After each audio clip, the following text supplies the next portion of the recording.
천사의 아침 방문을 찾아오신 여러분을 환영합니다. 오늘도 아침 예배 말씀으로 믿음과 위로의 시간을 갖게 되길 바랍니다. 성도 여러분 안녕하십니까? 오늘도 아침 예배에 찾아오신 성도님들을 진심으로 환영합니다. 성도 여러분, 누군가와 관계가 깨어졌을 때 마음이 무너진 경험이 있을 것입니다.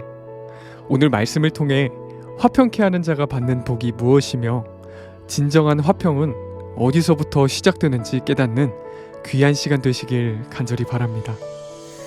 이제 기도하겠습니다. 하늘에 계신 아버지, 오늘도 아침 예배로 저희를 불러주셔서 감사합니다. 온 마음을 다해 말씀과 성령의 음성을 붙잡고 승리하는 하루 될 수 있도록 힘을 허락해 주시옵소서. 날마다 팔복의 말씀이 우리의 삶의 경험이 되기를 원합니다. 주여 인도해 주시옵소서. 오늘 말씀을 전하시는 목사님과 말씀을 듣는 모든 성도들이 말씀으로 하나가 되게 하시고 화평케 하는 자가 될 수 있도록 인도하여 주시옵소서. 예수님의 이름으로 기도드립니다. 아멘. 안녕하십니까? 오늘도 화평케 하는 자가 받는 복을 살펴보겠습니다. 제가 참 좋아하는 말씀이 있습니다. That I may know him, 174페이지입니다. 그리스도인이 된다는 것은 단지 그리스도를 믿는다고 고백하는 것이 아니라 그리스도의 마음, 곧 모든 일에서 하나님의 뜻에 복종하는 마음을 가지는 것을 의미한다. 성도 여러분, 주님을 믿는다는 것은 주님의 뜻에 복종하는 것입니다. 주님의 뜻에 굴복하는 사람, 이 사람들은 고집과 투쟁이 사라지게 되고 화평케 하는 자로 살게 됩니다. 자, 질문 드리죠. 불화와 갈등이 생기고 그 사람과의 관계가 불편해졌다는 것이 무슨 뜻입니까? 자, 교회에서, 가정에서, 어떤 사회에서 사람 사이에 불화가 생기고 갈등이 생기고 불편해졌어요. 관계가. 무슨 뜻이에요, 그것이? 하나님과 사탄의 전쟁이 시작되었다는 것입니다. 그렇게 받아들이라는 것이에요. 사탄이 움직였다는 뜻입니다. 사탄이 움직였기 때문에 이런 일이 생기는 것입니다. 지금 관계가 깨지고 흔들릴 때 그것을 전쟁으로 바라보고 그때 내가 반드시 하나님의 편에 서야겠다고 뜻을 정하라는 것입니다. 시험과 유혹과 이런 분란과 문제를 바라보는 눈이 달라져야 돼요. 그래야 이 복음을 이해하고 승리를 이해할 수 있는 것입니다. 우리가 이 하나님과 사탄의 전쟁에서 어떤 태도를 취해야 합니까? 문제가 생길 때 그리스도께 달려가야 됩니다. 그 원수에게 가지 말고 그리스도께 달려가야 돼요. 하늘 성소에 계신 주님께 나가 치유받고 회복되어야 하는 것입니다. 그것이 기도이고 그것이 말씀입니다. 그것이 승리입니다. 화평케 하는 자는 복이 있나니 저희가 하나님의 아들이라 일컬음을 받을 것이며. 화평이 깨져 있어요. 문제가 생겼습니다. 심각합니다. 그런데 이 하나님의 자녀들은 어디로 간다고요? 하늘 성소에 가서 회복되는 것입니다. 그래서 화평케 하는 자로 살아가는 것입니다. 성도 여러분, 그래서 어떤 상황에서도 말씀과 성령께서 이끄시는 대로 따라가야 되는 것입니다. 그것이 나를 부인하는 것이고 그것이 거룩함이고 그것이 성화입니다. 그것이 승리입니다. 자, 질문 드리죠. 하나님의 자녀들에게 나타나는 분명한 특징이 무엇입니까? 하는 질문입니다. 여러분들 이제 대답하실 수 있죠. 분명한 특징 뭐예요? 화평케 하는 마음입니다. 화평케 하는 자는 복이 있나니 저희가 하나님의 아들이라 일컬음을 받을 것이며. 화평케 하는 자들, 하나님의 자녀다 하는 것이죠. 성도 여러분, 그러므로 우리가 불화와 투쟁이 생길 때, 불편함이 생겼을 때 어떻게 해야 돼요? 화평과 화목을 주도하는 사람이 되어야 한다는 것입니다. 그런 사람들이 하나님의 자녀이고 성령의 사람들입니다. 자, 어떤 사람이 그렇다면 의도적으로 화평을 깨트리고 있어요. 계획적으로 이렇게 저렇게 불화를 조장하면서 자꾸 편가르게 하고 문제를 자꾸 일으킵니다. 그럼 그 사람이 누구예요? 하나님과 사탄의 전쟁이 일어나는데 사탄의 펴 있는 사람이라는 거죠. 사탄에게 속한 사람입니다. 하나님을 대적하는 사람입니다. 하나님의 자녀라면 결코 그럴 수가 없다는 것입니다. 하나님의 자녀는 화평케 하는 자이기 때문에. 이해가 되십니까? 이 말씀 오늘 나누는 이 말씀을 우리가 마음에 새기면 사탄의 수많은 공격들로부터 자유롭게 되고 사탄이 무기력하게 되는 것입니다. 자, 마태복음 5장 44절 45절의 말씀 읽겠습니다. 하나님과 사탄의 전쟁을 이해하면 이런 말씀들이 가능해지는 것입니다. 우리 속에서. 나는 너에게 이르노니 너희 원수를 사랑하며, 원수를 사랑한다는 것이 뭐예요? 원수를 껴안고 그냥 어쩔 줄 몰라서 뽀뽀한다는 거예요? 그게 아니라 원수를 사랑한다는 것은 원수를, 그 인간을, 그 왼수를 불쌍히 여긴다는 것입니다. 너희 원수를 사랑하며 너희를 핍박하는 자를 위하여 기도하라. 이같이 한즉 하늘에 계신 너희 아버지의 아들이 되리니. 팔복에 나오는 그 화평케 하는 자와 비슷한 패턴으로 지금 예수께서 똑같은 말씀을 하시죠. 성도 여러분, 하늘에 계신 아버지의 아들에게 분명하게 나타나는 특징이 무엇이라고 말하고 있습니까? 원수를 사랑하고 핍박하는 자를 위해 기도하는 것이라고 지금 말씀하고 계신 것입니다. 오늘 많은 사람들이 어떻게 원수를 사랑합니까? 어떻게 나를 핍박하는데, 괴롭게 하는데 그 사람을 위해서 기도해 줄 수 있습니까? 그거 가능합니까? 자꾸 이런 얘기를 해요. 왜 그런 얘기를 하는지 아세요? 하나님과 사탄의 전쟁을 보질 못하고 이것을 인간적인 감정으로 그냥 보는 것입니다. 이런 원수를 위해서 기도하고 원수를 불쌍히 여기는 신앙, 가능한 신앙입니다. 마운트 오브 블레싱 28페이지 읽겠습니다. 화평의 정신은 그들이 하늘과 연결되어 있다는 증거이다. 그리스도의 아름다운 향기가 그들을 두르고 있다. 생애의 향기와 품성의 아름다움은 그들이 하나님의 자녀라는 사실을 세상에 드러낸다. 화평케 하는 자는 복이 있나니 저희가 하나님의 아들이라 일컬음을 받을 것이며. 화평케 하는 자는 그냥 하나님께서 너는 내 자녀야 그렇게 할 뿐만 아니라 화평케 하는 자들은 그들의 가마력과 분위기를 통해서 세상에 강력한 영향력을 미치는 사람들로 세워지게 된다는 것입니다. 계속해서 읽겠습니다. 화평케 하는 사람들은 그들이 예수님과 함께 있다는 것을 알게 된다. 야곱의 남은 자손은 많은 백성 중에 있으리니 남은 자들은 여호와에로서 내리는 이슬 같고 풀 위에 내리는 단비 같아서. 미가서 5장 7절입니다. 성도 여러분, 우리 모두 이 말씀을 마음에 담고 살게 되길 바랍니다. 화평케 하는 정신이 뭐예요? 우리가 하늘과 연결되어 있다는 사실을 증명하는 것입니다. 우리가 그리스도와 함께 있다는 사실을 나타내는 증거입니다. 그래서 화평케 하는 자에게는 놀라운 가마력이 나오는 것입니다. 왜냐하면 하늘과 연결되어 있고 그리스도와 함께 있기 때문에 그런 것입니다. 미가서 5장을 해서 뭐라 그래요? 남은 자손은 내리는 이슬 같고 풀 위에 내리는 단비 같다라고 했습니다. 이것이 뭐예요? 은근히 퍼져나가는 감화력을 말하는 것입니다. 누구에게 이게 나와요? 화평케 하는 자에게. 자, 질문 드리죠. 나를 짓밟으려고 했고 망가뜨리려고 했는데 어떻게 그 원수를 불쌍히 여기고 기도해 줄 수 있습니까? 제가 아까 말씀드렸죠. 하나님과 사탄의 전쟁에서 바라보면 모든 것이 이해되고 모든 것이 가능해진다고요. 잊지 마세요. 성경 말씀은 뭐예요? 하나님과 사탄의 전쟁을 배경으로 쓰여진 말씀이에요. 그래서 그 측면에서 보아야만 말씀이 이해되고 경험이 가능해지는 것입니다.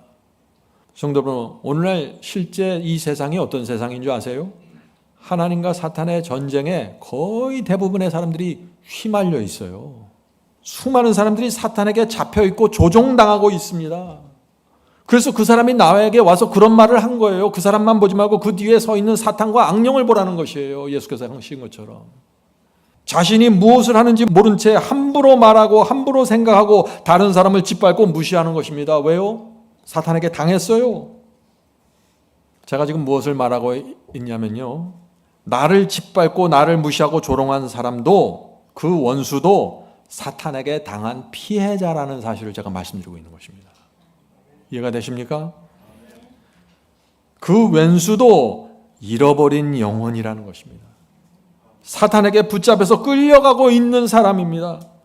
우리가 그 원수를 그래서 어떻게 바라봐야 할까요? 이 질문을 하고 있는 것입니다. 불쌍히 바라봐야 된다는 것이죠. 하나님과 사탄의 전쟁에서 원수를 바라봐야 합니다. 그렇게 하면은 예수님의 말씀이 이해가 되고 내 속에서 이루어지게 된다 하는 것입니다. 마태복음 5장 44절 나는 너에게 이르노니 너희 원수를 사랑하며 너희를 핍박하는 자를 위하여 기도하라. 이 말씀이 이해가 되십니까? 잊지 마세요. 그 사람이 나에게는 원수지만 하나님께는 잃어버린 영혼입니다. 하나님께서는 비로소 그 영혼을 구원하길 원하는 것입니다. 우리가 원수를 어떻게 바라봐야 할까요? 로마서 12장 20절, 성경은 다 똑같은 말을 하고 있다는 사실을 여러분이 확인하시길 바랍니다. 로마서 12장 20절, 내 원수가 줄이거든 먹이고 목마르거든 마시게 하라. 말이 안 되잖아요. 원수가 있는데 나를 아주 죽이려고 했던 원수인데 배가 고파요? 그럼 있는 것도 뺏어버려야죠. 그 원수에게 가서. 그렇게 하지 말라는 거예요. 원수가 줄이거든 먹이고 목말라 하거든 마시게 하라. 그리함으로 네가 숯불을 그 머리에 쌓아 놓으리라. 놀라운 말씀 아닙니까? 나를 괴롭힌 원수를 왜 내가 먹여주고 마시게 하고 도와주어야 해요? 나를 공격했던 원수에게 잘 대해주고 도움을 주면은 어떤 일이 생깁니까? 원수가 부끄럽게 되고 원수의 얼굴이 빨갛게 되죠. 그것이 바로 원수의 머리에 숯불을 올려놓는 것이다 라고 지금 말하는 것입니다. 원수의 멱살을 붙잡고 싸우는 것이 아니라 원수의 머리에 숯불을 올려놓으라고 지금 바울은 말하고 있어요. 성도 여러분, 우리가 원수를 너그럽게 대해주면 어떻게 됩니까? 양심이 완전히 마비된 사람이 아니라면은 성령께서 그 사람의 마음에서 역사하기 시작합니다. 어떻게 역사하세요? 성령께서 그 양심 속에서, 그 사람의 양심 속에서 책망하기 시작합니다. 네가 잘못한 거야. 네가 저 사람에게 깊은 상처를 주었어. 성령께서 대신 말해 주십니다. 내가 말하면은요, 내가 원수를 찾아가서 직접 따지면은 이 사람 자존심 때문에 전혀 인정하지 않아요. 근데 그 사람의 머리에 숯불을 올려놓으면 성령께서 움직이면서 역사를 시작하신다는 것입니다. 나 대신 성령께서 말해 주신다는 것입니다. 그래서 성령께서 그 원수를 의의 길로 인도하시고 구원의 길로 인도하시는 것입니다. 그 사람이 회개할 수 있도록 말이죠. 하나님께서 이것을 바라보시는 것입니다. 성도 여러분, 시험과 불화와 갈등이 생겼을 때 우리가 그것을 어떤 관점에서 바라봐야 합니까? 계속해서 제가 이 질문을 반복하고 있습니다. 왜요? 중요하기 때문입니다. 하나님과 사탄의 전쟁으로 바라봐야 합니다. 그렇지 않으면 여러분은 그 시험에서 빠져나올 수 없습니다. 세상 사람도 화해하고 정치인도 화해합니다. 그런데 하나님께서 그리스도인들에게 요구하는 것은 깊은 화해입니다. 그냥 말로만 하는 화해가 아니라 원수를 불쌍히 여기는 화해, 그 사람을 위해서 기도해 주는 화해, 그 사람을 도와줘서 머리에 숯불을 올려놓는 화해, 이것이 더 깊은 화해라는 것입니다. 하나님께서 원하시는 화목이 바로 이런 것이에요. 그래서 그 영혼을 구원하기를 원하는 것입니다. 그리고 내가 믿는 진리의 가치가 무엇인지 드러나게 되길 바라는 것입니다. 하나님께서 원하시는 것이. 인생을 살다 보면은 사탄에게 공격을 받아갖고 깊은 상처들이 생기는 경우들이 종종 있죠. 예. 어떤 그리스도인이 이런 상담을 했습니다. 저는 20년 전에 가족과 관계를 끊었습니다. 나이가 들면서 그리스도인이 되었고 마음에 깊은 후회가 남습니다. 말씀을 읽을 때마다 괴롭습니다. 제가 가족과 관계를 회복해야 할까요? 아니면 이대로 잊고 살아야 할까요? 이 하나님과 사탄의 전쟁을 이해하지 못하고 이 팔복이 무엇인지 이해하지 못한 상태에서 이런 상담을 받으면요, 선뜻 당신 가족들에게 찾아가서 그 다 사과하고 풀어야 돼, 이런 말 쉽게 못해요. 이 사람은 지금 20년 동안 당한 사람이에요. 어떤 대답을 해줘야 됩니까? 내 생각을 말하면 안 되고 주님의 뜻대로 대답해 줘야 된다는 것입니다. 이렇게 대답해야 됩니다. 먼저 손을 내밀어야 합니다. 가족들이 받아주지 않을지라도 관계 회복을 시도해 보아야 합니다. 물론 가족들이 끝까지 받아주지 않을 수도 있습니다. 그러나 시도하지 않고 포기하는 것은 주님의 뜻이 아닙니다. 성도님의 마음을 편지로 써서 보내십시오. 그리고 성령께서 역사해 주시길 기도하십시오. 팔복의 말씀을 붙잡으세요. 화평케 하는 자는 복이 있나니 저희가 하나님의 아들이라 일컬음을 받을 것이며, 이것이 주님의 뜻입니다. 우리는 주님의 뜻대로 가야 되는 것입니다. 오랫동안 연락을 안 한 가족이 있습니까? 멀어진 친구들, 관계가 깨진 교우들이 있습니까? 그들 모두 사탄에게 당한 피해자입니다. 나만 피해자가 아니라 그 사람도 피해자입니다. 질문드리죠. 이 땅에서 그리스도의 편지와 향기로 산다는 것이 무슨 뜻입니까? 하는 것입니다. 무슨 뜻이에요? 세 글자입니다. 감화력입니다. 감화력 있는 그리스도인으로 살라는 것입니다. 마운트 오브 블레싱 28페이지입니다. 그리스도를 따르는 자들은 평화의 기별을 가지고 세상으로 보내진다. 자신도 모르게 조용히 거룩한 생애에 감화를 끼치는 자는 그리스도의 사랑을 드러낼 것이다. 그리스도의 사랑을 어떻게 드러내요? 감화력으로 드러낸다는 것입니다. 말과 행동을 통해서 다른 사람들에게 죄를 버리게 하고 마음을 하나님께 바치게 하는 자는 누구나 화평케 하는 자이다. 성도 여러분, 화평케 하는 자가 어떤 사람들인지 잘 이해하셔야 돼요. 예수께서 말씀하신 이 화평케 하는 자는 단순히 문제를 중재하고 다툼을 말리는 사람들을 말하는 것이 아니에요. 물론 그것도 포함되죠. 그러나 그 이상입니다. 화평케 하는 자는 뭐예요? 놀라운 감화력을 나오게 하는 사람입니다. 조용히 거룩한 감화를 끼칩니다. 조용히 그리스도의 사랑을 드러냅니다. 말과 행동을 통해서 다른 사람들이 성령의 음성을 듣도록 합니다. 이것이 화평케 하는 자에게서 나오는 감화력이다 하는 것입니다. 감화력이 있으면 선교사가 될 수 있습니다.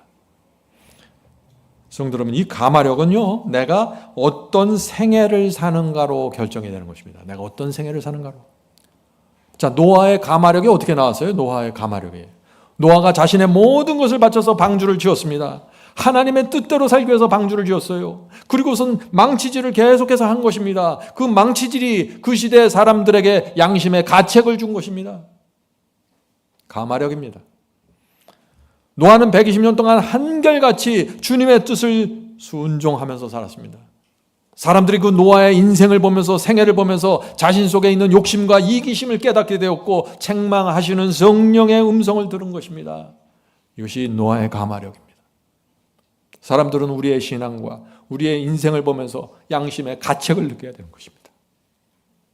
하나님께서는 이 노아의 감화력을 이용해서 심판의 기별을 정하셨고 세상을 심판하신 것입니다.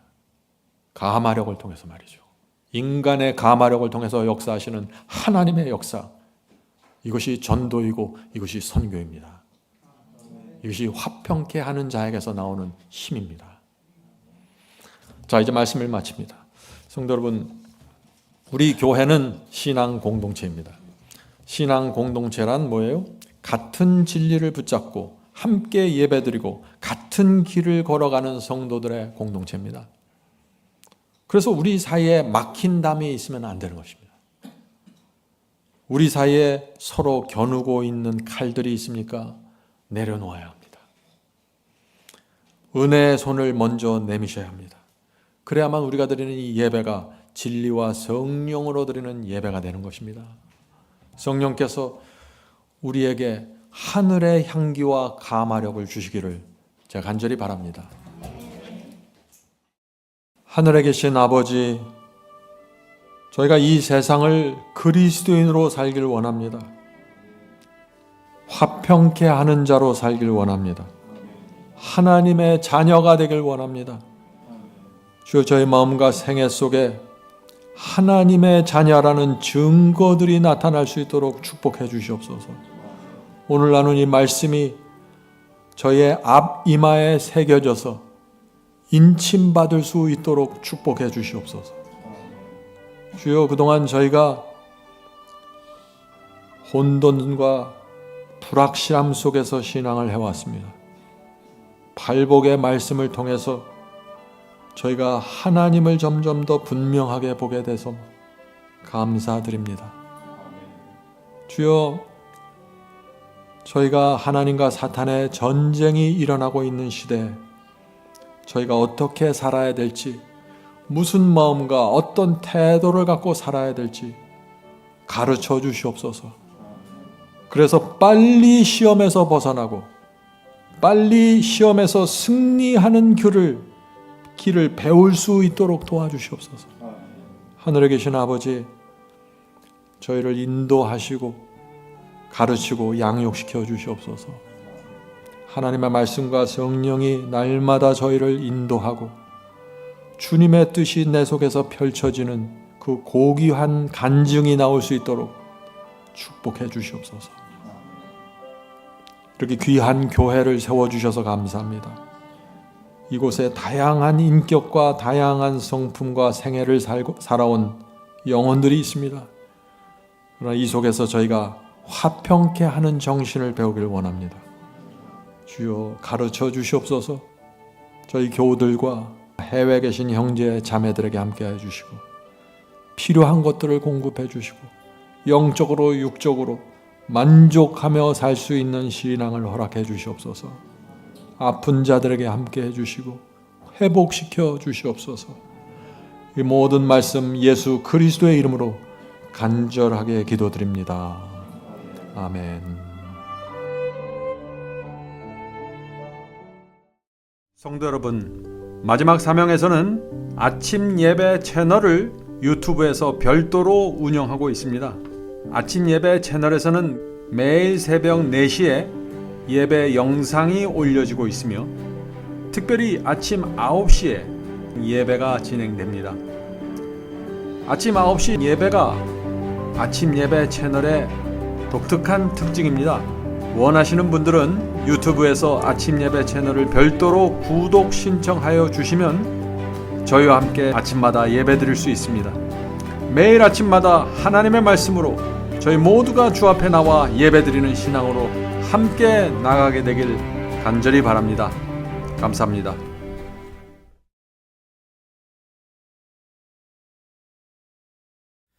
대산을 넘어 한국에 가도 빛 가운데로 걸어가면 주께서 네 버리시기로 약속한 말씀 변치 않네.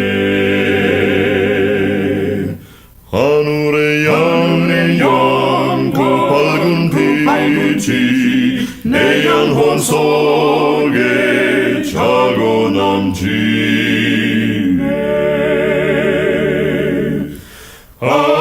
할렐루야 널 기뻐하며 주 이름 높이 찬양하리.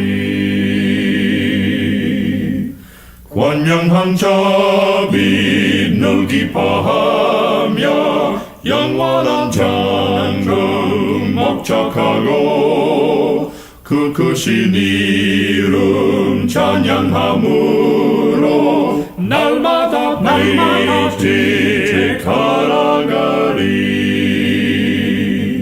하늘의 양 그 밝은 빛이 내 영혼 속에 차고 넘치